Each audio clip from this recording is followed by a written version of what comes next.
friends, and welcome back to Dole of the Day, a place where we talk Disney, but also a lot of the time eating disorders. In fact, today's video is about just that. We're going to be talking about eating disorders and how to get help for an eating disorder.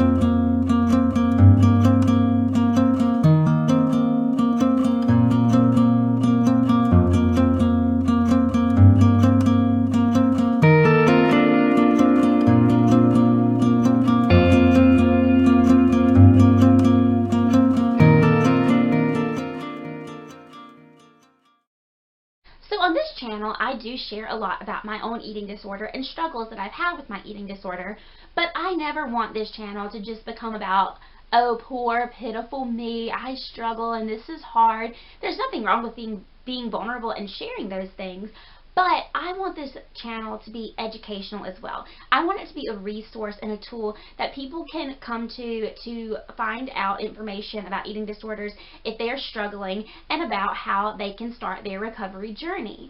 So I decided that I wanted to make a video with just a how-to get help for eating disorders. Because if you're like me, when you decide that you want to get help for what you're struggling with, you might not have any information to look to. You may not have anyone to talk to who has been through the same thing as you. You may live in an area that has very little in the way of mental health support. And so I decided that I was going to make this video to hopefully help out some of you who might be struggling with the same thing. One of the things that keeps a lot of people from getting help for eating disorders is a lack of access or lack of education. And so hopefully this can help bridge the gap between what people don't know and getting the help that they need. So first of all, if you are struggling or if someone you know is struggling, I would say that the very first thing you need to do in order to successfully fight an eating disorder and to enter recovery is to build a team of people around you, support people. Now these people don't have to be family members. I do suggest that, but of course I can't know everyone's situation, and in some situations that might not be healthy, that might not be the best option. But you need to build a team of family, or friends, our mentors who are willing to walk with you through this journey. It's not going to be an easy journey. Make sure that you pick people who will support you at your worst as well as at your best. And it can help to have people on your team who also know something about insurance, about legal matters, about medicine, people who are willing to fight with professionals if they have to in order to get your case taken care of in the way that it needs to be taken care of. So kind of decide who you think you want on your team to help support you, and then go to those people and ask them, tell them, hey, I'm struggling with this and I really feel like I want to get help. Would you be willing to be part of that journey with me? So the next thing that I want to talk about is online screening tools. Now, not everybody who is struggling with an eating disorder will necessarily know that that's what they're struggling with. And you may be concerned about someone and you're not sure if they have an eating disorder or not, but you're concerned about some of their habits. Well, there are online screening tools that you can use with caution to help you determine if you should be more concerned about someone that is struggling, or that you see struggling. So there is the Eat 26 test, which is the Eating Attitudes test that you can Google online, and there are different treatment centers that will give you an online version of that test that you can take that does assess the risk of an eating disorder. The best place that I would recommend going to is the National Eating Disorder Association website. They have a screening tool, and I believe they do have 2 different age categories. I think they have like adolescents through the age of 13 and then 13 and up. I'll have to check on that to be absolutely sure, but I believe there are 2 separate screening tools, and those tools can help determine whether you are at risk of potentially having an eating disorder. Now, it is important that you understand when you take these tests that it is not a diagnosis. A diagnosis can only come from a professional in the field. So when you take this test, don't take it as a diagnosis, and also if it comes up as saying that you are at no risk or low risk of having an eating disorder, don't completely dismiss it either, because not every case is the same of an eating disorder and not everyone's symptoms look the same. Therefore, even if an online test doesn't give you a diagnosis, that doesn't necessarily mean that you still shouldn't be concerned. I will leave a link to the online screening tool in the description below, as well as the National Eating Disorder Association website, which actually brings me to my next point.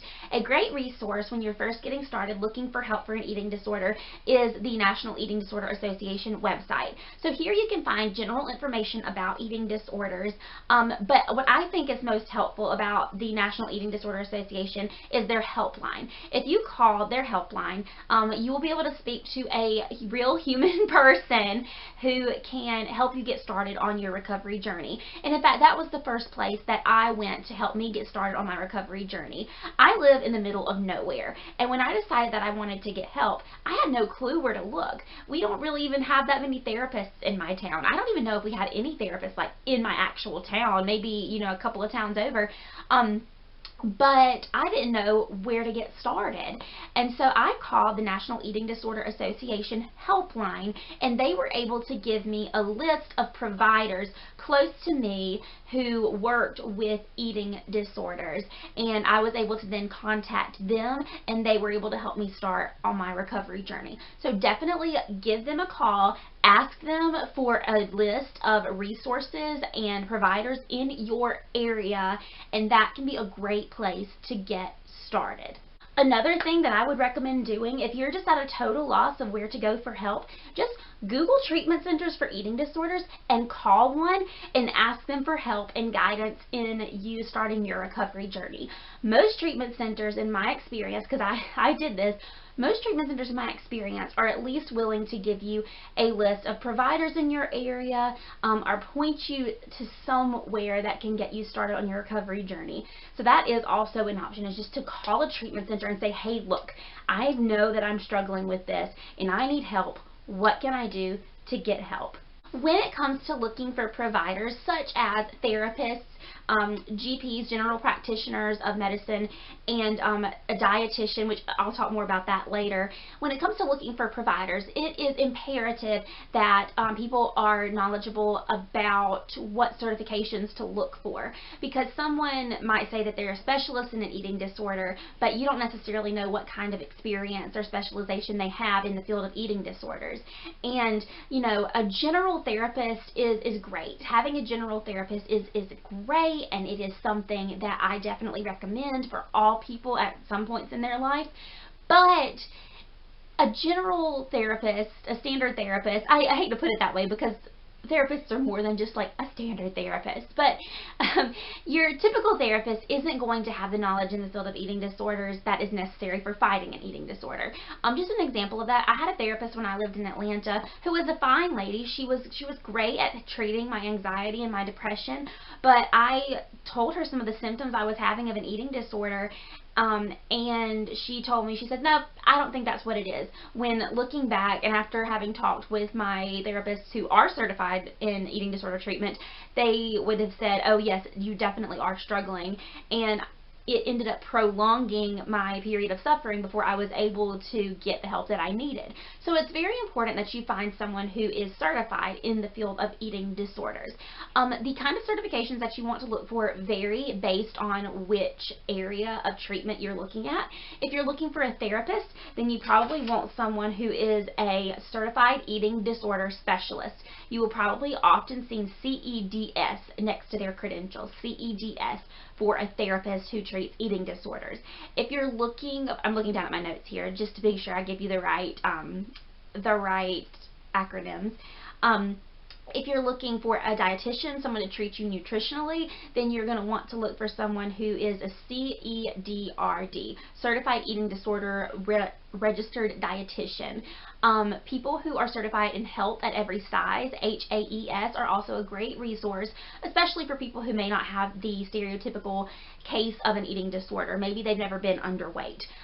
It is important to look for someone who has these certifications. Another thing that's good for a medical provider is if they are a CEDRN. I feel like that's probably not as common, but that is a certified eating disorder registered nurse. And I want to make clear that being certified in treating eating disorders is not the same as having a certificate of completion in the field of eating disorders. A certificate of completion just indicates that a provider has taken maybe even just one class in the area of eating disorders, but they have not completed the certification with the IAEDP, which is the International Association of Eating Disorder Professionals. You're going to want to look for providers who are IAEDP certified. I'm not saying those other people can't sometimes be good, but if you're looking for treatment from the get-go, I would highly recommend seeking people who have these qualifications. And you can, a lot of times online, you can search for therapists who are certified in these particular areas. You can search for by specific certification, so that might be a helpful tool to help you narrow down the field to get started on your search for a provider. Often, I do want to mention though, often a regular therapist can refer you to an eating disorder specialist. So if you're living in a location where you haven't been able to find any certified eating disorder specialists and you're just looking for a place to get started, then please go to see a regular therapist, because often they can give you a referral to someone who is more qualified to treat eating disorders. It's better to go to a regular therapist than to go to no one at all. I do want to make that clear. Another thing that I feel like a lot of people don't know, and that I did not know until I was already in treatment, is that when you're looking for someone to treat you nutritionally, it is wise to seek a registered dietitian and not a nutritionist. Look at the credentials. Anyone can become a nutritionist, and I'm not saying there aren't excellent, brilliant, well-qualified nutritionists out there, because there are, and some of them are probably qualified to treat eating disorders. However, being a nutritionist does not require a degree in dietary science, or that's even the right thing to call it. But a registered dietitian does have a degree.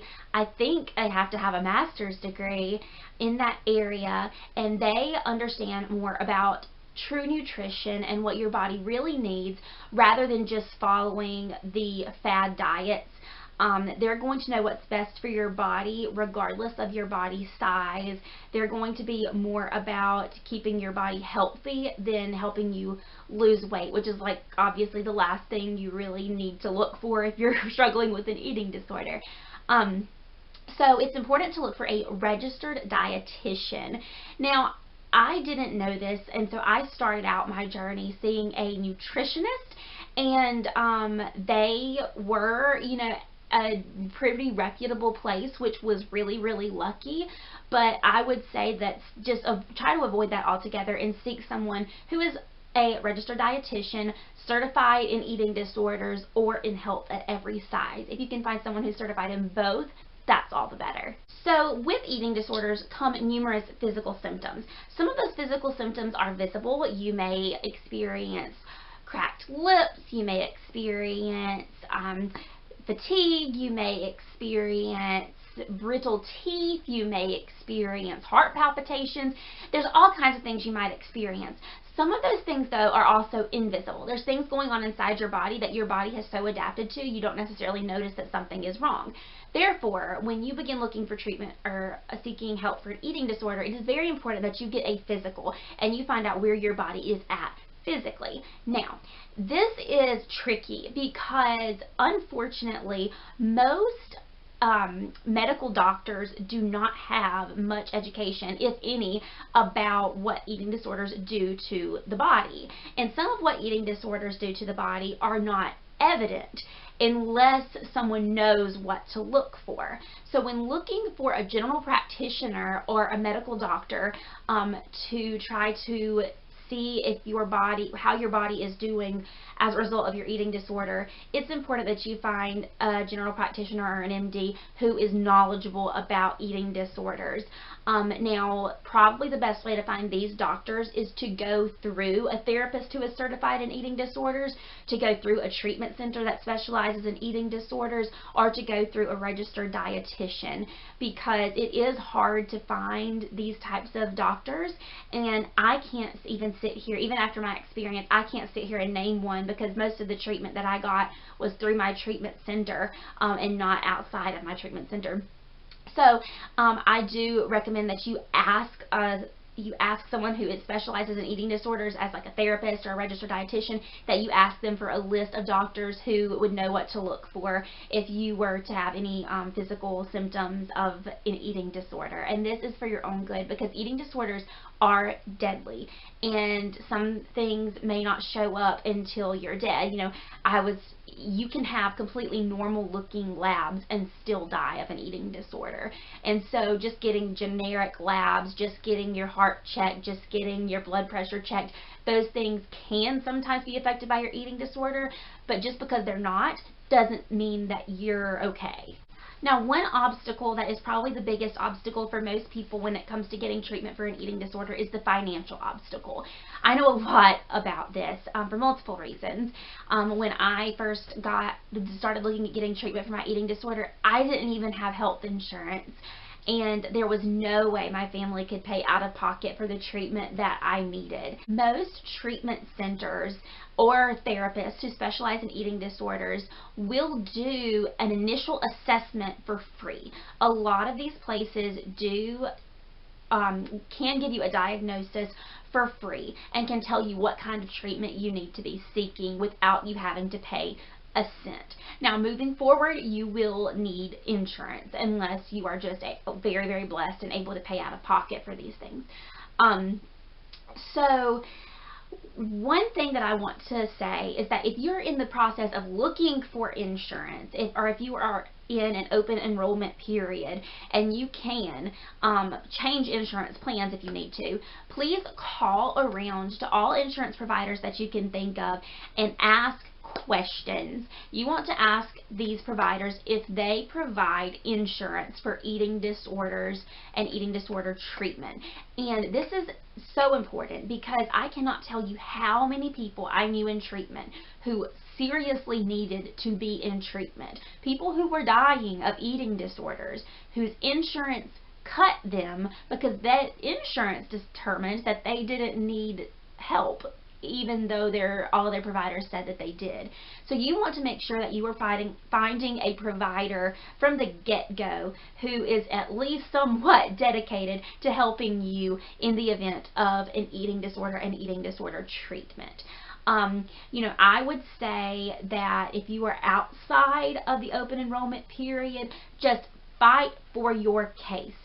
Even if you have to like take it to court. I'm serious. This is life or death, guys. I'm not trying to scare you, but it is life or death. Fight for your case. Sometimes they can make an exception. I was able to have an exception outside of the enrollment period in order to get insurance for my eating disorder. It was a very weird loophole through my employment. Because I'm employed by a church, I was able to get a special kind of insurance that people who are employed by churches can get in order to get help for their eating disorders or for whatever they might be dealing with. But fight for your case, search for all the loopholes, contact your lawyer who might know more about this. This is something that you can't back down on, and this is where you might want some of the more aggressive people on your team, like I talked about at the beginning of this video, to help you. Because if you're struggling with an eating disorder, you probably don't have time to worry about all these other things, but your team can really help you do these kinds of things that might cost money or be legal issues. Another thing to note is to ask at different treatment centers or ask different providers if they have any scholarships that they offer for eating disorder treatment for your particular case and your income bracket. I know that I received a scholarship for help when I got treatment for my eating disorder, and I also know that the National Eating Disorder Association website can tell you some information about different scholarships that you might can get to get treatment. And finally, the most important thing of all that I want to tell you in this video is that if you think you are suffering with an eating disorder, do not wait until you are in the bed at the hospital dying to get help. Now, a lot of people who have eating disorders don't ever think that they're sick enough to deserve help for an eating disorder. They think they have to look a certain way before they ask for help. They think it has to progress to a certain point before they get help. Do not wait. You could die of your eating disorder. And it doesn't matter what you think the severity of it is. All people who have eating disorders are at risk of serious consequences. Please do not wait to get your help for your eating disorder. The quicker you deal with it, the more likely you are to recover. I'm not saying that to discourage those of you who have been struggling for a long time. Please understand that. I'm just wanting to say to those of you out there who maybe think that you've only been struggling with this for a couple of months, and so should you really go to all that trouble? Yes, you should go to all that trouble. I'm not trying to be funny. I'm being very serious. I care about you, and I want you to be okay, because you are worth living, and you are worth life, and you are worth recovery. Please take care of yourself. Guys, I hope that this video has been helpful to someone out there, and I really hope that you can get help for your eating disorder. If you have any more questions or thoughts, or if you have access to any more resources, or if you are knowledgeable about any other resources, please leave that in the comments below. I would love for the comments of this video to be a resource for people who are coming looking for help for their eating disorder. I love you guys, and I want the best for you. Please know that, and I just really hope that whatever you're fighting in your life, you will find recovery, and you will find your way to a full and blessed life. Bye, y'all.